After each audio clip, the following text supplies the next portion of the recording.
I think what's happened really with the yen this morning is that it looks as though the Ministry of Finance has intervened.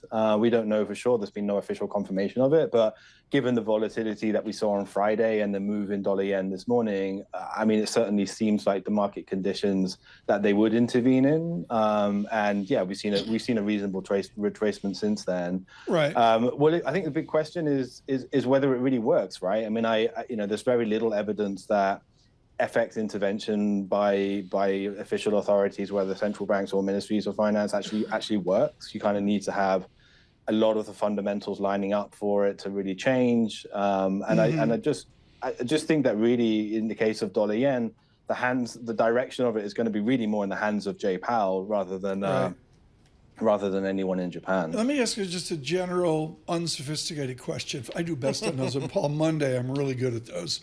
James Lord, if they spend out of their piggy bank to intervene, what is the cost? Is it a substantial cost to Japan to intervene or not? Well, they have plenty of reserves that they can use to intervene in, and given that the kind of the fairly sporadic way and a relatively rare nature of these kind of interventions, I think dipping into their piggy bank every now and then for these sorts of events is not hugely costly in the overall context of their reserve position.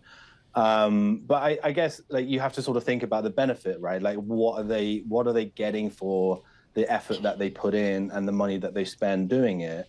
And I'm not entirely sure that they get a huge amount. I mean, they can buy some time, right? The benefit is that they get some time where the market starts to stabilize temporarily, starts to reassess. Maybe people who are long dollar yen kind of just nurse their injuries for a little bit. But I don't think the benefit is really there for the long term. Tip to tip on intervention. And I'm going to be careful here, folks. Bloomberg does not report that there was an intervention by institutions in Japan. Mr. Lord has made clear that's their interpretation of Morgan Stanley. I want to be very careful on that. Paul, the yen strength tip to tip on this right now is about 3.5%. Okay, that's the ginormous move. That's like a normal day in the, name the Polish zloty or whatever. Exactly.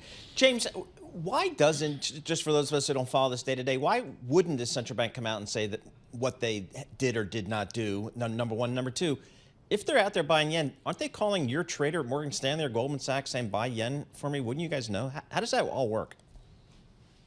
Well, I think they'll go mostly by the local banks. And by local banks, I mean not the representatives of foreign banks that are working in Japan. I think mostly that would be done by the Japanese banks. At least that's the kind of history and the market color that we get when these sorts of events happen. And eventually, they will confirm it. I mean, I think at the end of the month, at the end of May, they'll report the official intervention data that gets reported on a monthly basis, and in there we will see whether or not they've intervened.